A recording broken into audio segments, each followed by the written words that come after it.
kanyang hinihingi. Dito po sa natin, dito sa verse na binasa po natin, dito po muna tayo sa humingi.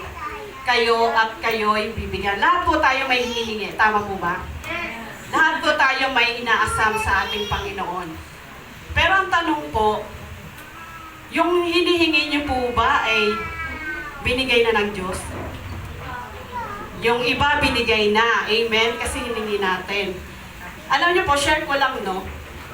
Dito ko po ipapasok yung Sabi ko, alam niyo na po yung nangyari sa akin noong mga panahon na may sakit ako. Ito po yung verse, yung persistent friend, na kung saan nangyari sa akin na isang gabi na nanalangin ako sa Panginoon at sinabi ko sa Lord na, Lord, hindi ko na kaya. Sabi kong gano'n sa Kanya. Alam niyo na, pero umulitin ko ulit dahil ito po yung word na inanasan. Kasi nabasa ko po itong verse na to sa damit ni Ate Open, sa damit ni Pastora, sa damit ko. So, nag-ano sa akin na sabi ko, sabi ko itong verse na to ay naging ulit sa akin.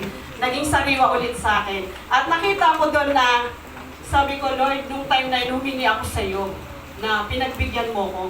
Alam niyo yung pag-iyak ko sa Panginoon, Lord, hindi ko na kaya kasi nung may sakit ako nung time na yun, talagang sabihin na natin na nasa critical na tayo na hindi natin alam kung ano yung gagawin natin, kundi ang pagtitiwala na lang sa ating Panginoon, ang magagawa natin. At nakita ko po doon na kumilos ang Diyos. Kasi ang hiniling ko noon, Lord, bigyan mo po ako ng sign na kung ako po ay magpapagamot, bigyan mo ako ng sign. Sabi ko gano'n sa Kanya.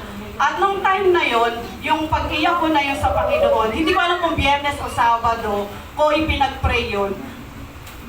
Kinalingguhan, ang sabi ko, Lord, bigyan mo ko ng sign na magpapacheck up ako. Alam niyo po, habang sabi ko nga po sa inyo, merong kanta, hindi ko alam kung sino yung song leader nun. Ang kinanta yung I Need You, Lord. Yung I need you, Lord, more than yesterday. I need you more. Kung baga makikita ko na habang nakapikit ako, habang nag-worship ako sa Panginoon, nakita ko yung sarili ko na naka-stretcher ako. Na may dalawang doktor na nakahawak sa akin. Alam niyo nung time na yun, sabi ko, Lord, ito na po ba yung sign na magpapatingin ako? Kasi marami na nagsasabi sa akin, magpa-check ako. Siguro 2 years bago ko nagpatingin talaga. Pero may sakit na ako hanggang sa na siya.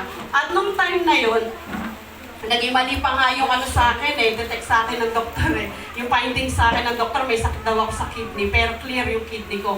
At pero nung time na yun, habang sinabi sa kanya, sabi ko, Lord, may isa pa. Meron pa kasi akong na kung merong sasama sa akin.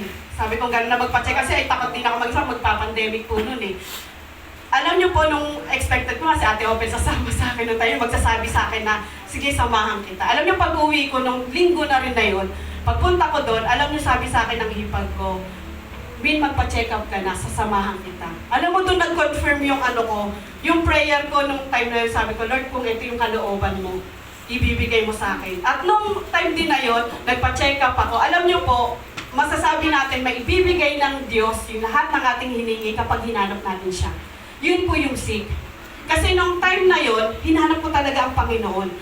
Kasi hindi naman natin siya, hindi naman maibibigay sa atin. Although na sabihin natin na meron tayo talagang hinihingi sa Panginoon at alam niya na kung ano yung hinihingi natin. Pero kailangan natin magsalita. Kailangan natin magsabi. Kumbaga, specific natin kung ano talaga kailangan natin. Kasi tayong lahat ay maraming kailangan sa Diyos. So, kailangan ng Panginoon yung talagang kailangan mo.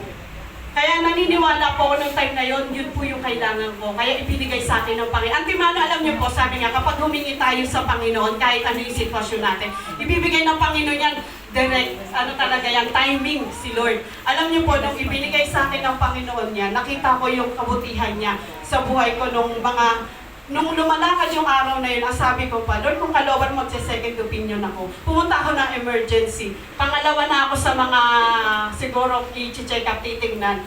Una, tas pangalawa na. Hanggang sa tumawag sa akin si Doc Garza. Sabi niya, yung assistant niya pala yung tumawag sa akin, okay na, sabi niya gano'n. Kaya parang ako, sabi ko, Lord, kasi nagsabi pa ako, Lord, kung kalooban mo mag-second opinion ako, dito ako. Pero kung tatawag sa akin, alam niyo, biglaan pangalawa na ako sa emergency na tatawagin. Tumawag po sa akin yung assistant ni Doc Garza. At nakita ko doon na yes, sabi ko ganun. Nagkaroon ako ng lahat ng mga pinag-pray natin, once na ibinigay natin sa Panginoon, magiging smooth. Lahat yung magiging maayos. Kahit yung mga plano natin, yung mga, di ba, humingi tayo ng trabaho, humingi tayo yung pag-aaral natin, lahat yung hinihingi natin sa ating Panginoon, once na pinagkatiwala natin sa Diyos, ibibigay niya sa atin. At yung pinto, magbubukas yan. Amen? Kasi nandun yung, once na nandyan na yung alam nyo, lahat ng pangangailangan ko, pinurubay ko ng Panginoon. At nung time na nasa ko noon, merong isang si Pastora Grace po. Kilala po ng iba yun. Si Pastora Grace po, siya po yung naging yung naging prayer partner ko nung time na yun. Sinabi ko sa kanya lahat ng ko.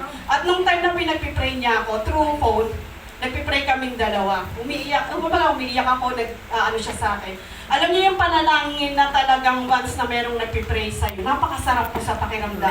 Na may nagpipray sa'yo at nagpapalakas sa'yo, at saka yung mga nasa FB na nagsasabi sa'yo na magpagaling ka, magpalakas. Alam niyo, nakakataba po yun ng puso. Kasi napakalaki po ng talaga na itutulong ng panalangin sa bawat isa sa atin. Kaya po, ang mensahe po na ito ay naging rin sa akin na yung persistent friend na yun, na kung saan talagang inano niya yung sarili niya para lang makuha niya yung hinihingi niya. Kumbaga talagang pinilit niya, magpapagbuksan lang siya. Ganun po gawin natin sa harapan ng Panginoon. Kahit napakahirap na ng sitwasyon, kahit ano man yung pinagdaanan natin, talagang ang Diyos po pinakikinggan niya tayo. Kailangan lang po natin na magtiwala sa Kanya na ibibigay niya sa atin yung hinihingi natin. At alam ko po na lahat ng ipoprovide ng Diyos, ano man yung pangangailangan natin. Kaya magtiwala po tayo sa Panginoon. At kung meron man tayong hinihiling o hinihingi, yun lang po na kailangan hanapin po natin siya. Sabi nga, seek muna natin siya. Sabi, seek ye first the kingdom of God and His righteousness, and all these things shall be added unto you. Yun po yung sinasabi na kapag inuna natin ang Panginoon, lahat ng bagay ay pawang idaragdag. Ayun po yung idaragdag niya. Alam niyo, pagkatapos nga po nung operasyon ko, nakita ko doon na, di ba nakita niyo po yung blessing ng Panginoon? Sabi nga, kapag dumating ka sa pagsubok na yun, ang kapalit ng blessing. Alam niyo, yun yung kasunod na kinasal kami. Nagkaroon kami ng motor. Yun po yung blessing na inano sa amin ng Panginoon. At makikita natin na talagang lahat ng mga tao tumulong sa'yo, alam niyo po ang prayer ko noon, sabi ko, Lord, yung pagkataas ko pong maoperahan na, sabi ko, Lord, lahat po ng taong tumulong sa akin, i-bless niyo. Yun yung prayer ko. Yung baga naiyak po kasi, sa yung nangyari na yon, talagang sabi ko, Lord, lahat sila, i-bless mo.